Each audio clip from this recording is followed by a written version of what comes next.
Well, welcome back and good evening to you all. Excuse me, I am Marcy Mederi. I'm the Director of Spirit and Light. And so welcome to the second of three in our Christian Mysticism series with Peter O'Leary. And so it's good to have you back. Good for those online and those who have yet to see this. I guess quite a few folks watched the recording from last week. And so if you're here and you didn't see last week's, it's on our YouTube channel. So I get to have the prayer. And tonight we are going to have a little poem from Julian of Norwich. And because I believe we're talking about Julian tonight. So let's just pause, put ourselves in the place of prayer, remembering that we are in the holy presence of God.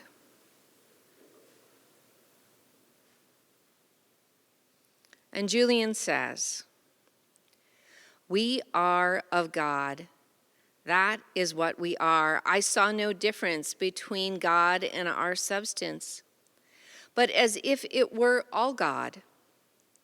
And yet my understanding took this to mean that our substance is in God. That is God and our substance is a creature in God.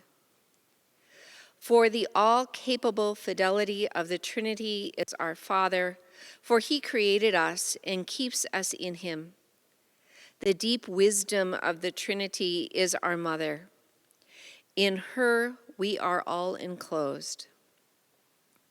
The high goodness of the Trinity is Christ, in whom we are all enclosed, and Christ in us."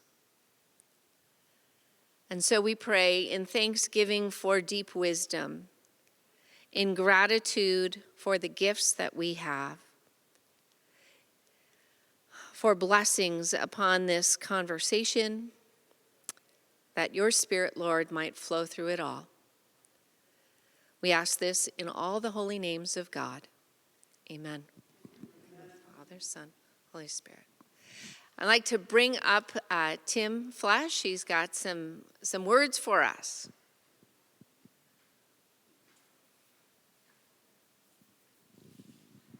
Thank you, Marcy.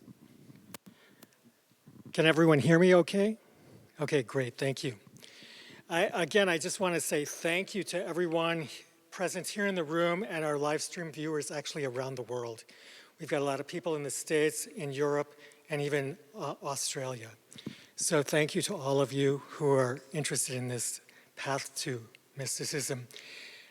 We had over 250 views last week, so that's really fantastic and speaks to people's keen interest in this talk and speaks to Peter's passion as an educator and how he transmits something that's very complex in a way that makes it available to us. His book is for sale. His latest book is for sale, and I'll be selling that in the back. It's cash, Venmo, or PayPal, okay? It's $20, and it's called The Hidden Eyes of Things by Peter. And he's also written 7 books of poetry. So he brings a lot of wisdom and insight. He's a passionate catechist to our youth for over 20 years. So we're grateful for Peter's presence here and the wisdom and the humor and the wit that he brings forward to us. So Peter, whenever you're ready, come forward. Thank you, Tim.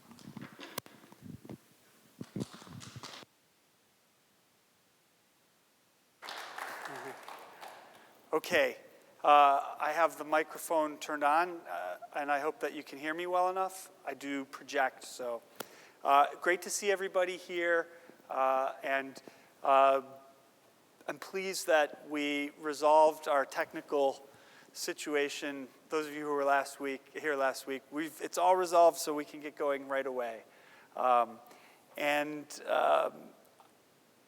I'll give you just a little forecast of what's going to happen.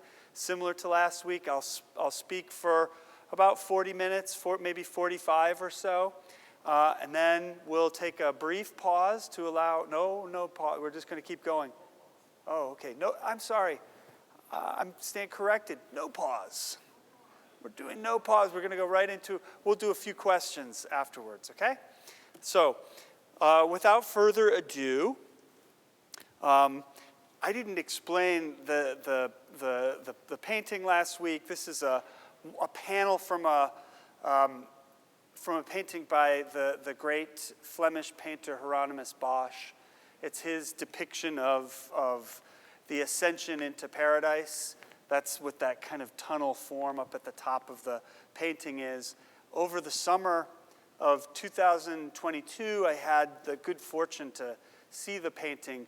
It was traveling in a show that was, the exhibition was in Budapest, and I spent a month in Budapest that summer, and I got to go see this thing.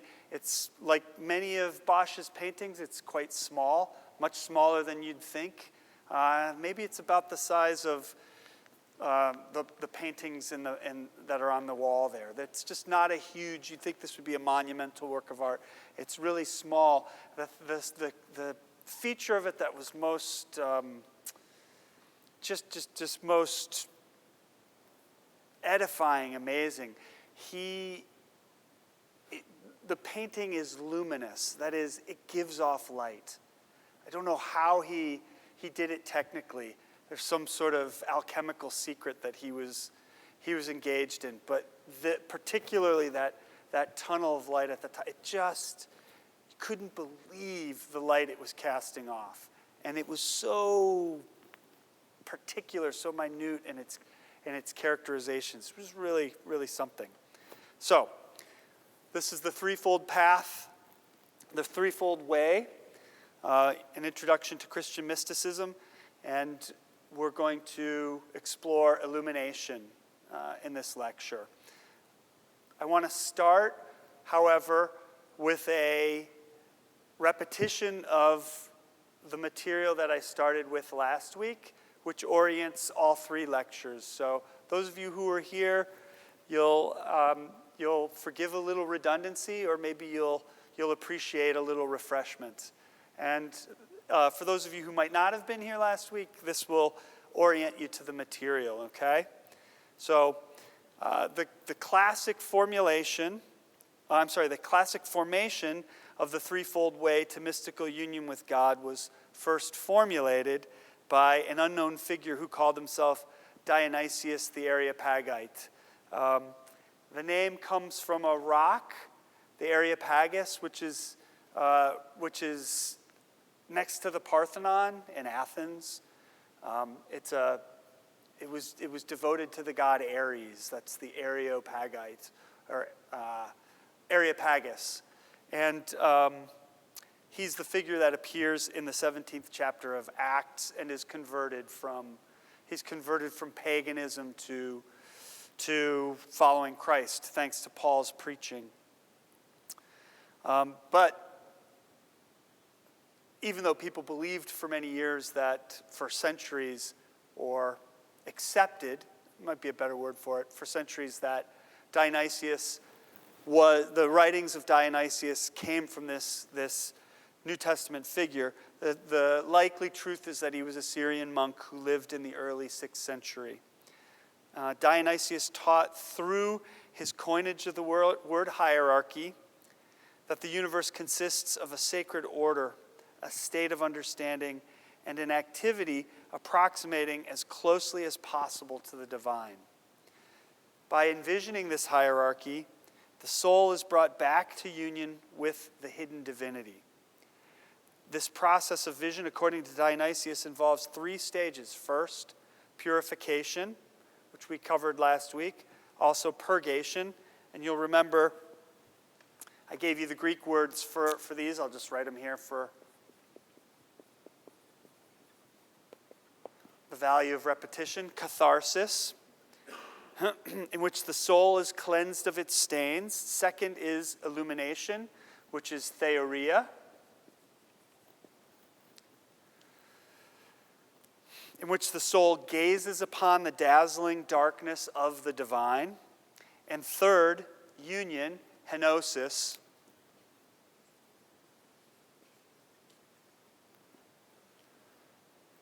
in which the soul is absorbed into the wholeness of God. Okay? We're doing theoria, illumination this week. Okay? So I'm going to skip ahead on my slides. I have all the slides from last week. I just kept it on the same file. So avert your gaze if you don't want to see flickering lights. And that might include the internet too, if there are people there. All right, here we are. There's the refreshment. I just gave you the mystical itinerary. And we're talking about illumination, theoria, and we can also imagine this as contemplation. Illumination and contemplation, they're synonymous on this particular path. And this is the state in which and through which the imagination is powerfully activated. So I'd like to use imagination here in the sense assigned to the word by Henry Corbin, the great scholar of Islamic mysticism, who wrote repeatedly of the power of the active imagination, which he understood to be the means through which what he calls the recurrent creation can be visualized and then contemplated, enabling a method of understanding which transmutes sensory data and rational concepts into symbols. That's a mouthful. I'll repeat it because I'm quoting from Corbin. It's this visualization and contemplation enable a method of understanding which transmutes sensory data and rational concepts into symbols. Okay? Creation in this regard is an epiphany. It's a word that Corbin used frequently in his writings, as well as words like theophany. We won't get into that, but epiphany. And quoting him again, a passage from the state of occultation, which just means hiddenness, a passage from the state of occultation or potency to the luminous, manifest, revealed state. Corbin insists, as Aristotle did, that the imagination is what the soul sees through. Actually, what Aristotle said is the soul sees with images. The soul sees with images. Okay? And this idea of image and its relationship to the imagination, that's the thing we're exploring today with illumination. Okay? The relationship between what you see, the images that you see, and the imagination. For Aristotle, they're effectively the same thing. They're effectively the same thing. And what you're seeing with is not it's not your optic nerve, so to speak. You're seeing with your soul. The word that Aristotle used for this, which is a valuable word in the context of what we're talking about, is phantasmata. Phantasmata. We get the word phantasm from this, but he means things that you see with your eyes. We also get the word fantasy from this, and in our world and the way we use language presently, that word tends to be degraded or it's not taken seriously. You know, the most common associations with fantasy are things that have to do with children, things that have to do with dragons, sometimes those are the same thing, or things that have to do with eros. Things, we think about erotic fantasies, for instance, okay? But for Aristotle, that is it. Fantasy is what the imagination does. That's it. It is projecting fantasy. It is feeling, it is thinking fantasy. And this is the activity of the imagination for the mystics that we're going to be looking at this evening. They are drawing down images from creation. They're projecting them back out through their writings, through what they say and do. So let's recall the two coinages we introduced last week, thearchy and hierarchy. Hierarchy, which is lower here, is visualized for us in the ranks of angels whom we can understand as multiple manifestations of the divine beauty which lift us up towards God.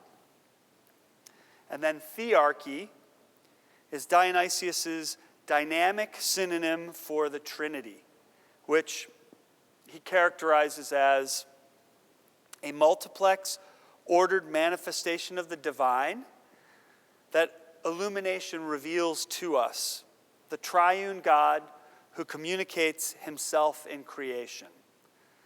Those are the two terms that Dionysius coined, and they help us start to visualize and see what's happening here. So, put another way, the essence of God is always unknown and unknowable to us. The energy of God manifests for us in the thearchy, which we approach in contemplation through the imagination, whose mediation illuminates us. Again, it's kind of a mouthful, but what I want you to be able to take in is the notion that when you contemplate the divine, you have to activate your imagination. You can't do it without the imagination. William Blake believed, the great poet William Blake, he believed that the imagination was the part of us that is most like God. If you want to know what God's like, God is fantasizing constantly. God is engaging the imagination continuously. And that energy, the energy of the divine, that's what we're activating when we engage our imaginations. So, this light, the light of illumination, abstract as it sounds, shows us the cataphatic or positive way, the via positiva, to God through visualization, attribution, and imagination. How is this accomplished? In part by praising all of creation, in which the beneficent providence of the divine can be found. So the purpose, and I'm giving you these two characterizations. Last week we talked about the via negativa, which is to say the apophatic way, the way of negative theology. This week we're going to focus more on the via positiva, which is the cataphatic way, the way of affirmation and vision. And I just wanted to give you a little etymology there at the bottom of this slide. Cataphatic from kata, which is an intensifier, plus phanein, to speak. Therefore, cataphasis is affirmation. It's just speaking intensively. I like the word. So the purpose of cataphatic mysticism is to praise, to imagine, and to illuminate, but also to return us to our need to go beyond all things to their divine source, the light beyond all divinity, as Dionysius calls it. The way of illumination is a way of visualization, of vision. As a mysticism, it involves seeing things in all of their squalor and their splendor, and through them seeing the angelic and the heavenly realms. We talked a little bit about that last week. Suffused with the uncreated light of God. Uncreated light means it's not made, it's not wrought into creation. It's not something that God made. It's the light that comes from beyond creation, outside of creation. Uncreated light.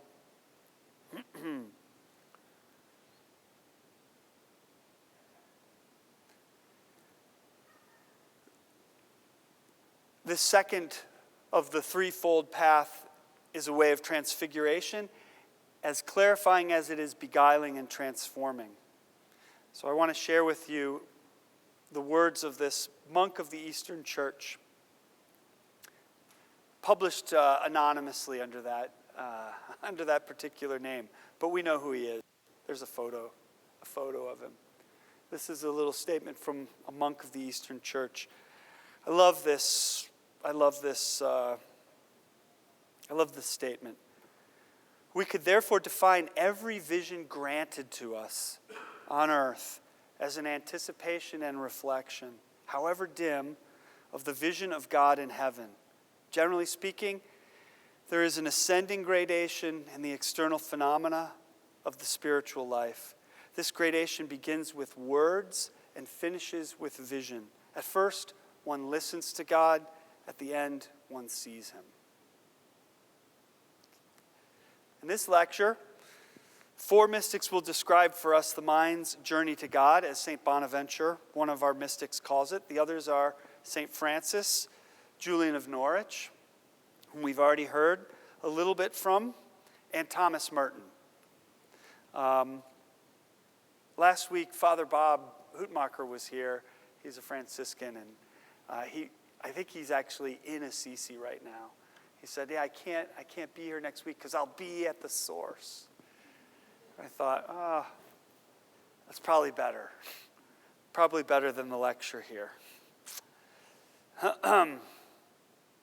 So let's start with St. Francis. There he is right in the center there. So St. Francis lived from 1181 or 2 to 1226.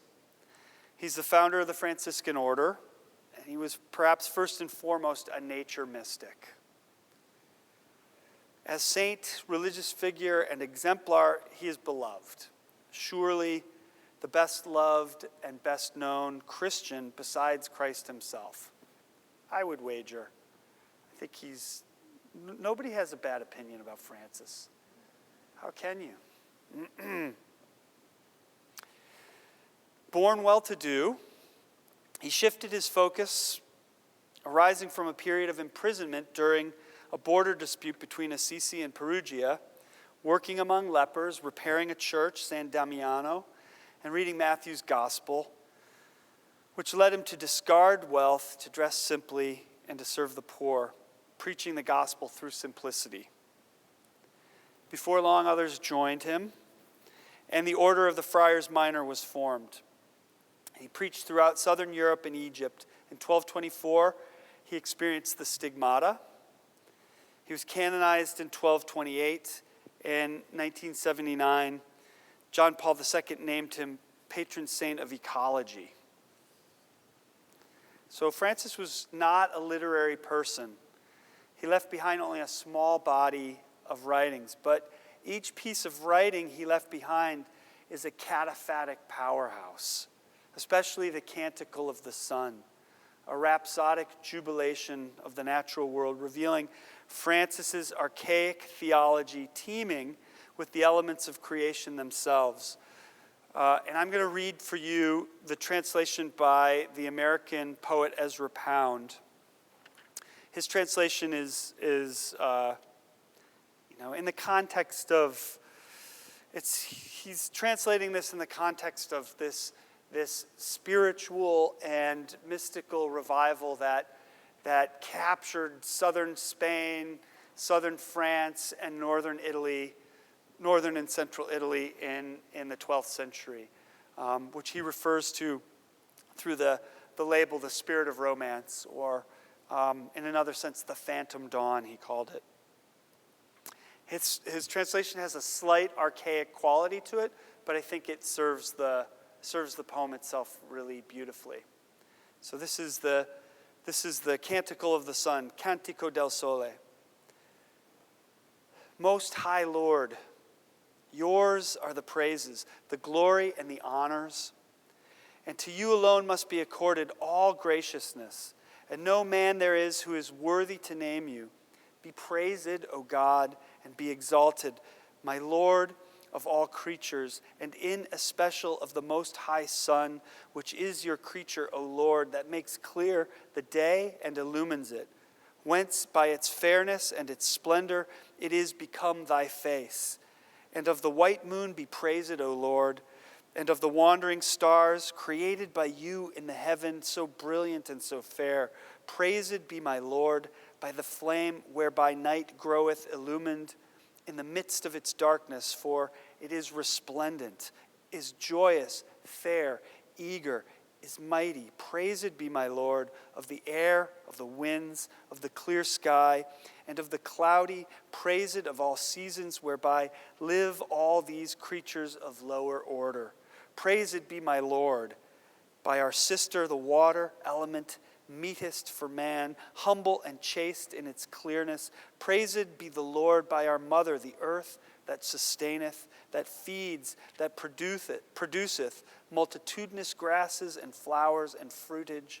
Praised be my Lord by those who grant pardons through his love, enduring their travail and patience, and their infirmity with joy of the Spirit. Praised be my Lord by death corporal, whence escapes no one living. Woe to those that die in mutual transgression, and blessed are they who shall find in death's hour thy grace that comes from obedience to thy holy will, wherethrough they shall never see the pain of the death eternal. Praise and give grace to my Lord. Be grateful and serve him in humbleness, even as ye owe. Praise him, all creatures. That's Pound. It's good. Smoking good. And that feels like just such a summation of this cataphatic way. Francis's Canticle of the Sun lights the way on the Via Positiva for us, showing us where the silver thread of creation we can follow lies, as well as the shadows that mass at the sides of the path. And I want to emphasize that a little bit more, because you see Via Positiva and you think it needs to be all, sunshine and or lollipops or whatever else. It's not. It's what you see. It's what's there before you. It's unlike the Via Negativa, where you're actually moving away from these characterizations towards a kind of, we might call, abstraction. In this case, you're enumerating, you're describing, you're characterizing. And that's going to include things that are challenging and difficult as well. So it's not entirely this luminous process of praising, but I'll emphasize the metaphor I gave you again. It's a silver thread that guides you along the path. And you're aware that there are shadows. There's a great line in a poem by the 20th century American poet Robert Creeley, where he says, "The darkness surrounds us." Sometimes it's actual, sometimes it's metaphorical, sometimes it's symbolic. But I repeat that line often. The darkness surrounds us. St. Bonaventure. So Bonaventure was born in Italy, in Bagnoregio. He joined the Franciscan order in 1243, moving quickly to Paris in 1244 in order to study. In 1253, he was actually in Paris studying at the same time as Thomas Aquinas. It's kind of interesting. They were there together. In 1253, he became master of the Franciscan school in Paris until 1257, when he was elected minister general of the order. His Life of St. Francis became the founder's official biography, and still basically is. It's still in print. Bonaventure's was an unusually lucid mind, comprehensive but questing, systematic but visionary. Theologian, Franciscan friar, teacher, mystic, Bonaventure was canonized in 1482 and declared a doctor of the church in 1588, known as the Seraphic Doctor because of the refinement and holiness of his thought, and became the focus, and because of the focus on the seraphic vision in his most significant work of mystical thought, which is the Itinerarium Mentis in Deum, the journey of the mind to God, which mixes Dionysian and Neoplatonic mysticism with Franciscan experiential spirituality, structured around 6 levels of progressive contemplation, symbolized by the 6 wings of the crucified Christ seraph figure that appeared to St. Francis. There's a depiction of Francis receiving the stigmata and visualizing this 6-winged Christ seraph. That's the being with the red wings up in the upper right corner, obviously that's Francis kneeling and receiving the stigmata.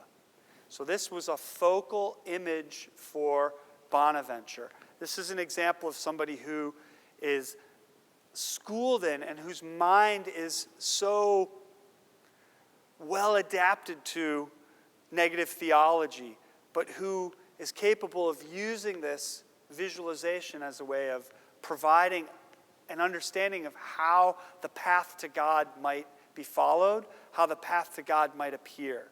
And he referred to this work as the journey of the mind to God, the itinerarium.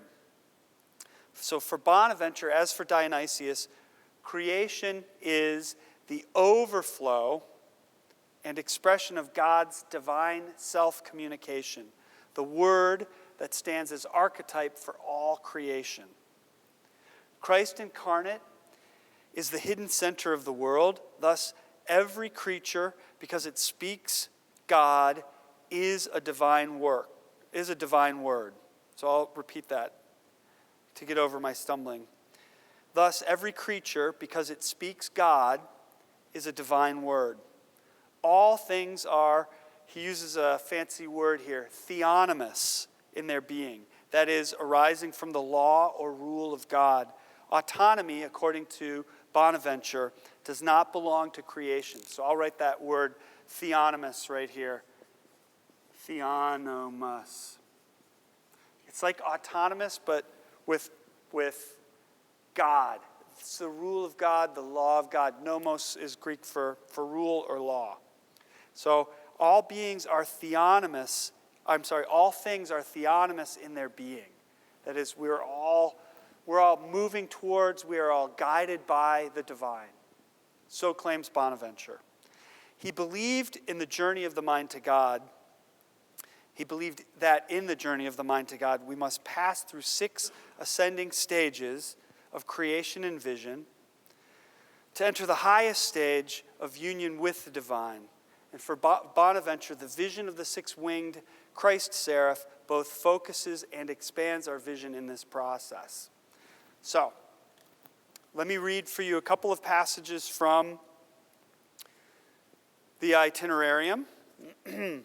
First,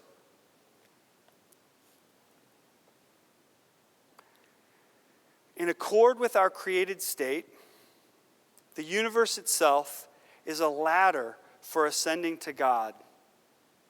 Among things, we find some that are vestiges and some that are images, some that are corporeal, some spiritual, some that are temporal, some everlasting, and hence some that are outside us, others within us. In order to come to thoughtful consideration of the first principle, which is totally spiritual and eternal and above us, we must pass through the vestiges that are corporeal and temporal and outside us. This is to be led along God's path. Then we must enter into our own mind, which is God's image, everlasting, spiritual, and within us. This is to go into God's truth.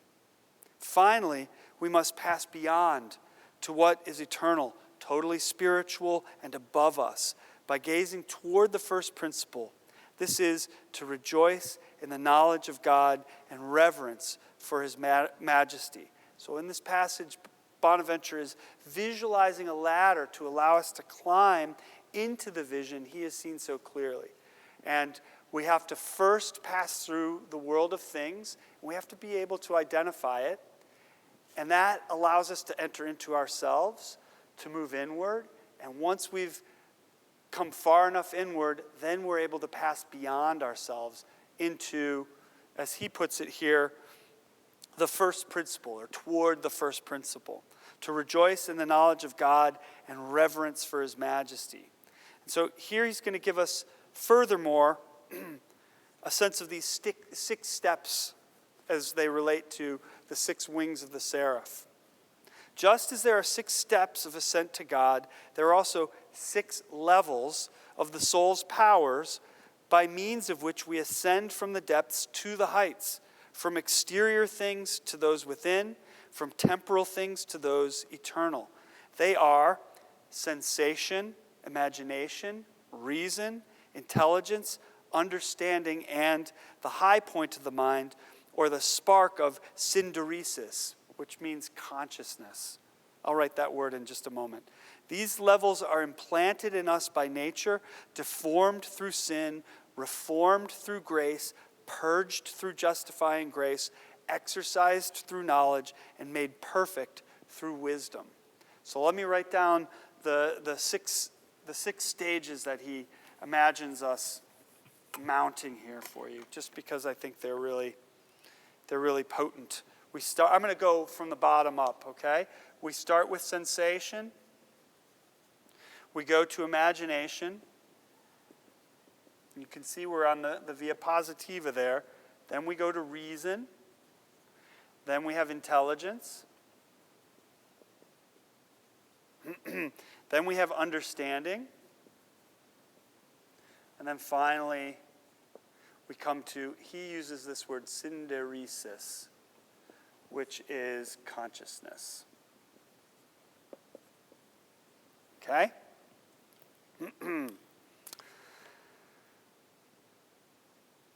We ascend from the depths to the heights, from exterior things to those within, from temporal things to those eternal. And these are the steps of the ladder. According to Bonaventure, on our itinerarium, our journey of the mind to God, we begin in nature, move through sin, grace, purgation, into knowledge, and arriving finally at wisdom. So he claims for us. And the itinerarium provides these particular descriptions of how to accomplish what seems like an incredibly abstract undertaking. I'm going to use these 6 wings of this Christ seraph. Each one of them belongs to one of these aspects. It also transforms into a ladder, and I'm going to use that to climb out of the shackles of what we might call, rationality, rationalizing. You're not using your rational mind when you undertake this. You have to learn a way to part ways with it. But we do it all the time. It's something that we naturally do all the time. Every time you fall asleep and have a dream, you have parted ways with your rational mind. And it doesn't trouble you unless the content of the dream is troubling, which is, alas, sometimes the case. But you do it all the time. When you daydream, you do it all the time when your thoughts start to drift. You're not shackled to your rational mind all the time. And what Bonaventure is suggesting is, not only could you, let's say, isolate yourself in a monastic cell and abstractly contemplate the divine as a way of freeing yourself from your desire for rationality. But you could also use these powerful images, an image like this, and form it in your imagination as well as in your visual cortex, and use that as a way of starting to release yourself from the overwhelming desire to rationalize everything that happens to us. So this is part of the pleasure of reading somebody like Bonaventure, because on the one hand, he's very straightforward, and on the other hand, he's unremittingly mystical in his goals. And you can be both at the same time, strangely enough. In this positive way, at least in this instance, he has a lot of negative theology in him as well. I don't mean bad theology. I mean apophatic theology. There's a lot in Bonaventure there as well. But in this element, he's showing us a way, as is the great Julian of Norwich. And there's a sculpture of her. We don't really have there's no likenesses of her. It's just it's a supposition. So Julian, you can see, lived, basically almost a couple hundred years after Francis and Bonaventure.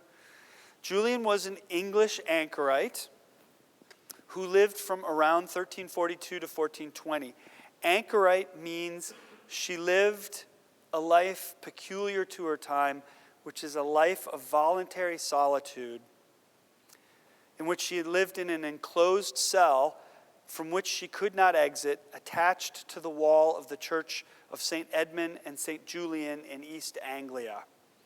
Anchorite is a late Middle English term derived from the Latin anchorita, which itself came from an ecclesiastical Greek term for someone who retires from a place, or more largely the world.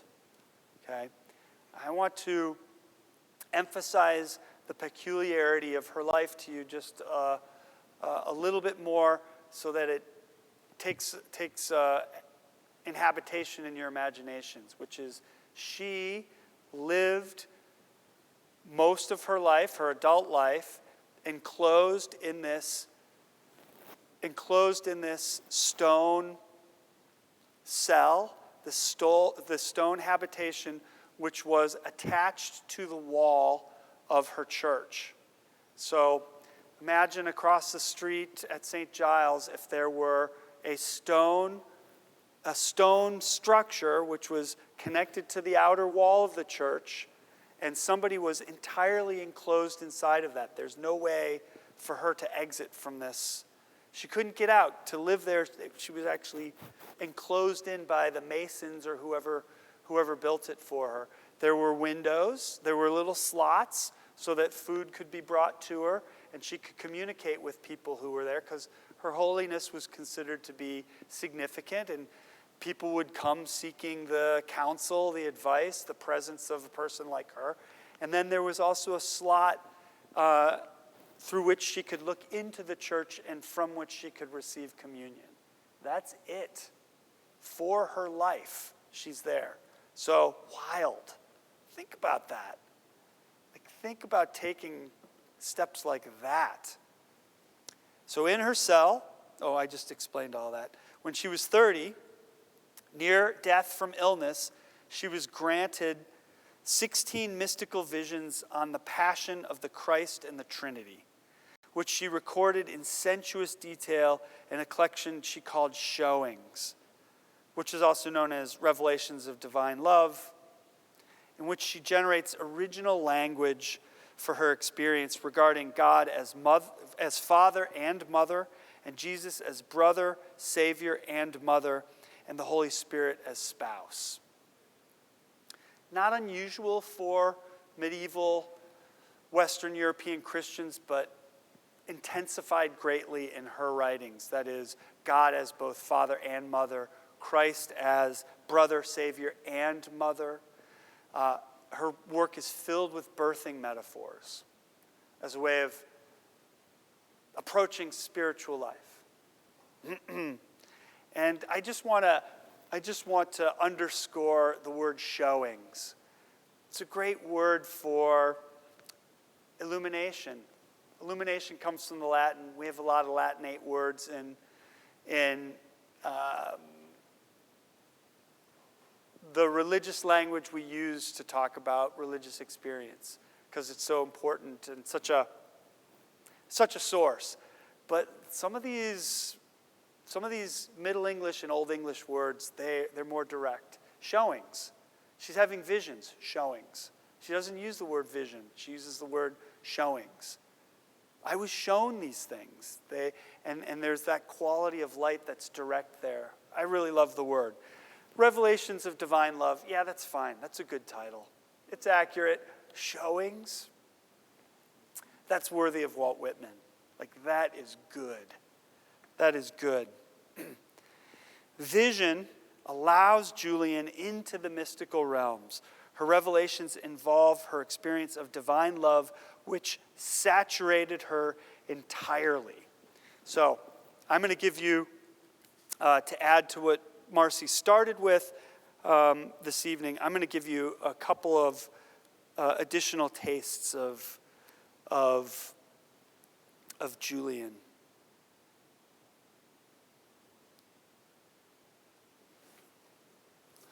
Then I suddenly saw the red blood trickling down from under the crown of thorns, hot and fresh and very plentiful, as though it were the moment of his passion when the crown of thorns was thrust onto his blessed head. He who was both God and man, the same who suffered for me like that.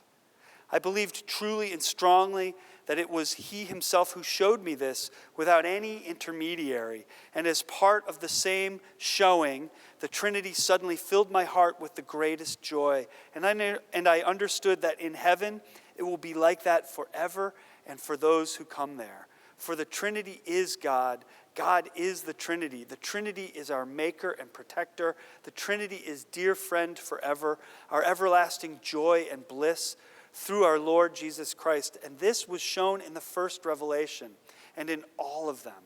For it seems to me that where Jesus is spoken of, the Holy Trinity is to be understood. And I said, Benedicite Domine, that is, blessed be you, O Lord. Because I meant this with such deep veneration. I said it in a very loud voice, and I was astounded with wonder and admiration that he who is so holy and awe-inspiring was willing to be so familiar with a sinful being living in wretched flesh. I supposed that the time of my temptation had now come, for I thought that God would allow me to be tempted by fiends before I died. With this sight of the blessed passion, along with the Godhead that I saw in my mind, I knew that I, yes, and every creature living, could have strength to resist all the fiends of hell and all spiritual temptation. Is that superb? Starting from this vision that she's having, this showing, that she is able to expand into this complete affirmation of God and the Trinity. It's superb. And I'll add to this just because I want you to get a taste of her language in the Middle English. The version I just read for you was obviously translated. But this is what her writing probably could make your way through most of it, because it's very direct. This is God speaking to Julian. She's writing this down. I, it am. I, it am. I, it am that is highest. I, it am that thou lovest. I, it am that thou likest. I, it am that thou servest. I, it am that thou longest. I, it am that thou desirest. I, it am that thou meanest. I, it am that is all. I, it am that Holy Church preacheth and teacheth thee. I, it am that showed me here to thee. I love that opening phrase, I, it am. Like, we can't say anything like that in modern English. I, it am. I, it am. It's almost like the mysterious moment when God, speaking to Moses, says, I am that I am. I, it am. I, it am. I, it am that is highest. I, it am that thou lovest. It's great. It's really great. Okay. Our fourth and final mystic this evening, Thomas Merton. There he is. So for a stretch, Thomas Merton was the most famous monk in the world. Thanks to the enduring success of his spiritual autobiography, The Seven-Story Mountain, which chronicles his life of bohemian dissipation in New York City that culminated in his dramatic conversion to Catholicism and then his decision to join the Trappist monastery at Gethsemane in Kentucky. Merton was born in 1915 in France. His parents were painters and bohemians. He grew up in New York and England. His mother died when he was 6. Studying for a year at Clare College, Cambridge, and then he studied at Columbia University. There he met a Hindu monk visiting from Chicago named Mahanambrata Brahmachari, whose spiritually centered quality moved Merton. Brahmachari encouraged Merton to explore his Christian roots rather than convert. And in 1938, 23 years old, Merton was received into the church and baptized. Having received his master's degree in English from Columbia, He intended to pursue a doctorate until he heard the calling to enter the religious life, joining Gethsemane 3 years later in 1941. He was 26. The Seven-Story Mountain, one of the spiritual classics of the Christian tradition, was published in 1948, and it made him a literary celebrity. From his place at the monastery, Merton, who took priestly orders in 1949, taking the name Father Lewis, wrote voluminously, publishing dozens of books, ranging from popular books of spiritual advice to more particular books intended for fellow religious, to works about social justice and Christian responsibility. And they touched on race relations, violence, war, to works about the religions of Asia and ecumenism, as well as several volumes of experimental poetry and translation. He was a prolific writer. Despite his short life, and despite his monastic vows, he traveled and lectured widely. And in fact, he was in Bangkok when he died in 1968. He was electrocuted by a short-circuited fan, which evidently he had on his chest. He was cooling off. He was attending an international monastic conference. Merton's imagination about the religious life was original. And this originality is on extensive and pointed display in one of my all-time favorite spiritual works, The Wisdom of the Desert. Got my copy here, which collects and translates the sayings and advice of the Desert Fathers, the psychonauts of the Egyptian desert in the early centuries of Christianity. Yeah, I just use the word psychonauts. They are psychonauts. And these eremites, another fancy word, eremite, means someone who dwells in the desert. Someone who dwells in the desert. We get the word hermit from it. Eremos is the Greek word for desert. So an eremite is somebody who dwells in the desert. A hermit, that's the Anglified version of eremite. Early, it's not the case anymore, but early in Christianity, if you wanted to know the God of Abraham, you had to go to the desert. You had to go spend some time in the desert to encounter this God. So in these eremites, Merton found extraordinary spiritual sympathies, channeling through them a vision of life in faith marked by austerity, tenderness, wit, vivid humor. So I'm going to give you a taste of some of these because they're just so good. He's translating these from various sources, but he's just got an incredibly light touch when he's talking about these things. So for your benefit, I've included all these up there, just because I thought you'd like them. Once, 2 brethren came to a certain elder whose custom it was not to eat every day, but when he saw the brethren, he invited them with joy to dine with him, saying, "Fasting has its reward, but he who eats out of charity fulfills 2 commandments, for he sets aside his own will and he refreshes his hungry brethren." So companionable. You don't always have to be starving yourself. So said Merton. I love this one. Once, some robbers came into the monastery and said to one of the elders, "We have come to take away everything that is in your cell." And he said, "My sons, take all that you want." So they took everything they could find in the cell and started off, but they left behind a little bag that was hidden in the cell. The elder picked it up and followed after them, crying out, "My sons, take this, you forgot it in the cell." Amazed at the patience of the elder, they brought everything back into his cell and did penance, saying, "This one really is a man of God." That's how you treat the thieves that come to your house. You forgot something. To one of the brethren appeared a devil, transformed into an angel of light, who said to him, "I am the angel Gabriel, and I have been sent to thee." But the brother said, "Think again. You must have been sent to somebody else. I haven't done anything to deserve an angel." Immediately the devil ceased to appear. That's a good one. That's how you vanquish the demons. It's like, think again. And this is one of my all-time favorites.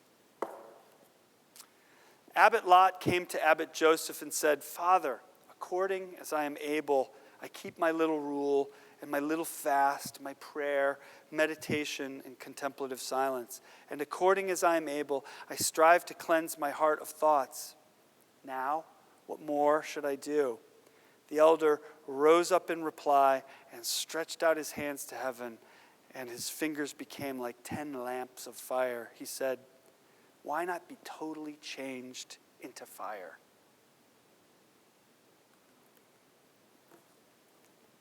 We'll stop there.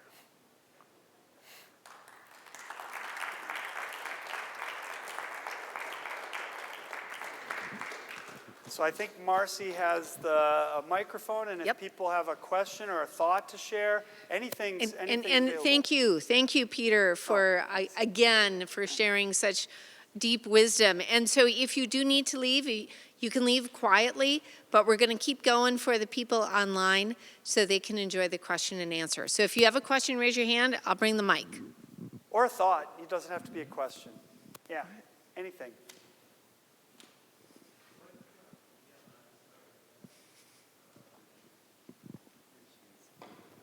Hi, that was absolutely phenomenal. You're thank something you. else, Peter. It's great to come here and hear you. But what made Julian of Norwich want to stay in a cell like that? I mean, what got to the Yeah. got her to get there? Yeah, what do you think?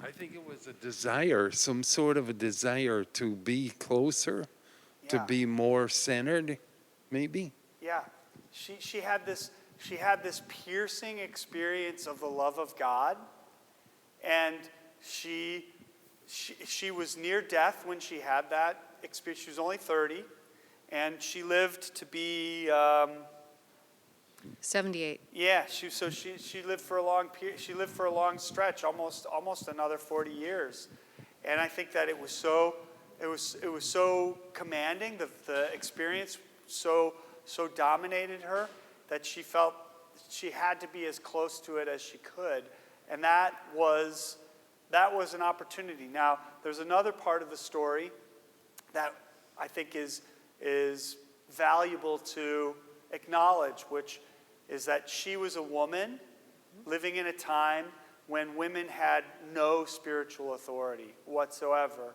except if they did something like this. Like, here's the extremist thing you can do in your life, and you want people to, you want your vision to be validated by those people. It was one of the available options to her, and she chose it. And that's repeated, as it happens, throughout the history of Christianity, and it's unfortunately not limited to Christianity. That is, women seeking or expressing spiritual authority having to subordinate that to a system that doesn't particularly want to give them voice. We talked last week about Marguerite of Porret, who was burned at the stake for enthusing about God and publishing it in a book. So I think that it's a complicated choice, but it might seem from our perspective to be some kind of deprivation. But I choose to think of it as a creative choice. Like, I think she was pursuing this imaginative vision, and that was a way she could do it. It seems bizarre. I wouldn't be able to tolerate it for more than, experimentally for like a day. I probably wouldn't even last a day. I wouldn't get a phone signal in there. But yeah, it's amazing to think about, isn't it? Yes. It is. Yeah, good question. I'm sorry. Please. One more thing. You mentioned the 6 steps there. Yeah. Consciousness being the last one. Yeah. I would almost think that would be the first one. That's a good point. But see, we start with sensation. We start with sensation. This is back to Bonaventure. And that's like touch, feeling, smell. You know, the senses in that sense. Vision in like what you're looking at. And then you notice you're climbing the ladder to deeper and deeper or higher and higher forms of understanding and imagination. And it concludes with your consciousness joining to the divine. So, like the consciousness as we experience it is in this light, it's divinity. In fact, and coming from a completely different place, I've never heard him invoke Bonaventure in this regard. There's a scholar of religion whose work I admire profoundly named Jeffrey Kripal. And Jeffrey Kripal has said in his writings, it's sort of scattered throughout, one of his claims is consciousness is the sacred. He's like, if you want to know what the sacred is, it is consciousness. This thing that we otherwise, we can't really explain. All we can say about consciousness is it's what we experience from the moment we wake up till the moment we go to sleep. But even there, it's not continuous. It's more like, William James, whom we invoked last week, talked about the stream of consciousness. But it's almost like thousands of ball bearings in a drawer that's being shifted. Like that's what consciousness is like. They're just taking on these shapes and forms, and they're always moving. And it's continuous, but there's no predictable formation to it. It's an astonishing part of us as creatures that we have this. I think we have another question. Actually, this is an comment. It's an observation. I Great. couldn't help but make a correlation between much of, especially in the beginning, with St. Francis of Assisi, Yeah. was with the entire program of Alcoholics Anonymous, especially the 11th step where we sought through prayer and meditation to improve our conscious contact with God as we understood Him, praying only for knowledge of His will for us and the power to carry that out. And there, right in the book, on the 11th step, is the prayer of St. Francis. So it's just that there's no mistakes in this world. Yeah. That's great. That's really wonderful. That's a wonderful observation. Yeah. No, that's terrific. I really liked Julian of Norwich. That's really very startling to think about. But St. Francis has been a real powerful thing for me to explore. Yeah. And with him, he went to the caves and isolated himself, and he had these profound moments. Yes. So I think she was trying to emulate that as well. Yes. So I could see what she did. But I was taken back by a statement you made that, and maybe I heard it wrong, uncreated light, not from God. No. Uncreated light, it just means it's from outside of creation. It comes from God. Like it didn't need to be created in order to exist. It always was. Thank you. Okay. Yeah. Does that clarification make sense? I got to think about it. Okay. Yeah. It's not. So it's when you start to explore certain strains of Christian theology, you'll come to that word frequently, and it just means that this light was not something God made. There is the light that God made. Let there be light. So that's created light, and that's this energy that suffuses creation. But there's also uncreated light, and in terms of Christian theology, you find this especially in Orthodox theology, but there's a strain of it in Catholic theology as well. The focus would be on the transfiguration. So the scene of the transfiguration is this moment in which the uncreated light of God starts to become visible, showers into creation momentarily. And we get when we see it, we get a shimmering sense of eternity. Yeah. I think we have another in the back. Maybe further clarification of uncreated light. Oh, sorry. I just said that. I actually don't remember what I said now. It sounded great. I think I said like it didn't need to be like Jesus didn't need to be created, or the Son didn't need to be created in order to exist. Like the Son is always with the Father. Like that line in the Creed where we say begotten, not made, right? So like that the Son is eternally existent in a relationship of love with the Father and the Spirit. Yes. I just wanted to bring it back to Julian again.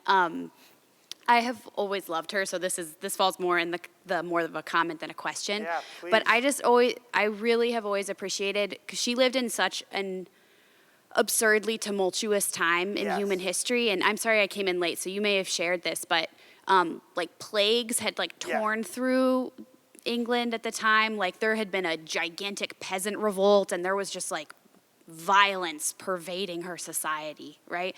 And so the fact that Julian comes into the middle of this and has these intense, beautiful revelations of God's love, like she has the most, she has some very intense things, but she has the most tender experiences of the love of God. And there's a line, you probably can quote it better than I, where she has that analogy about, not an analogy because it's part of her vision, but like God's holding all of the world in God's hand as a hazelnut. The hazelnut vision. Right, Yep. but then it ends with this really beautiful, like all will be well and all shall be well and all manner of things shall be well. And she's not saying that in some little utopia that she's in. She's saying that in her tiny stone cell in the midst of chaos unfolding outside. So wow, I say that for myself as much as for anybody else in the room. I think I need to remember when Julian says that and why. Yeah, thank you. Thanks for sharing that. That's really beautifully put. Yep, that's wonderful. Yeah, it would be another way of understanding something about her creative decision to live in the way that she was living in relation to her times. Yeah.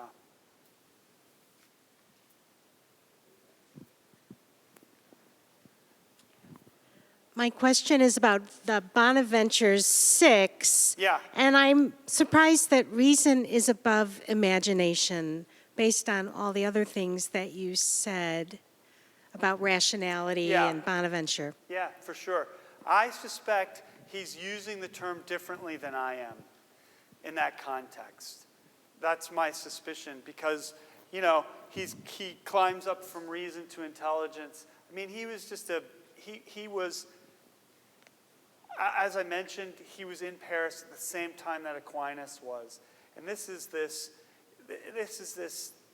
period in which these titanic thinkers, in terms of the church and its history, they are erecting the foundations upon which Christian thought will arise for the next, 7, 8, 9, who knows? Like, they're meticulous, logical thinkers in their ways. I think Bonaventure was a little more mystical than Aquinas was, but I think they're cut from a very similar cloth. And this was the thing that I'm just speculating, I'm riffing, but I think this was the thing that they suspected that the church at the time needed. And as they visualized these things, I think they understood imagination differently than at least I began this particular lecture with. I was thinking of it in this more in this more recent sense, which I captioned or I characterized as active imagination, which is something more similar to what you might think of as creative visualization, in the kind of the woo-woo sort of way. But it's along those lines. I don't think that's what Bonaventure means as the second rung on this ladder. So I have a question and a comment and a question. Oh, great. If I heard you correctly, you said something earlier about like the energy of God is unknown and unknowable. Was that? No, the essence of God essence. is unknown and unknowable. The energy of God is what we experience in creation, according to that classic formulation. Okay, because I'm want to push back on that a bit. Sure. And I'm curious about because from my own kind of study of mysticism and Christian and other traditions and my own mystical experiences that I've had, I feel like I've tasted a piece of that essence of God, and that on the path that I'm on, my goal is to become that essence, and it's aspirational. Yeah. And through mystical experiences, one can have a taste of that. Sure. And so I'm curious, like, if you could respond to that, and if others have had similar experiences that they'd like to share. Yeah, that's a great, I really like that. I'm using the language that comes from a theological, let's call it a theological strain or a theological tradition that partly is reflected, and I'll be talking about this in some more detail in 2 weeks, comes from Orthodox Christian theology, where there was a series of controversies that had to do especially with, I'll go back to this image here that we started with. It had to do with the controversy connected with icons and iconography. And in fact, it led to this period of what was known as iconoclasm, which means destroying of icons. And this happened because there were Christians at the time who believed that these icons were being worshipped. So it wasn't that God was being worshipped or Christ or the saints represented in them were being venerated, but rather it was almost a form of idolatry. So it was a kind of Puritanistic moment, at least before that term existed to refer to an actual religious sect. And the controversy endured for, it wasn't limited to icons, but that kind of was the most cataclysmic expression of it. In fact, all these early icons in Eastern Christendom, I mean, a number of them were destroyed. The ones that survived were sort of out of the reach of the controversy. So one of the formulations that arose as a way of understanding what was happening with icons was the clarification that God has essence and energy, and we cannot know God's essence. That does not, it belongs to God. It's outside of creation. But God's energy suffuses creation, and that energy is the way that we approach God's essence. So if I can connect to your own personal experience and your description there, I think in those terms, I'm not going to speak about your experience or pass any judgment or characterization on it, but I think that is what you're tasting. It's the energy would be what is leading you towards the essence, and you're getting this foretaste. You're getting a foretaste through this energetic suffusion. Yeah, please.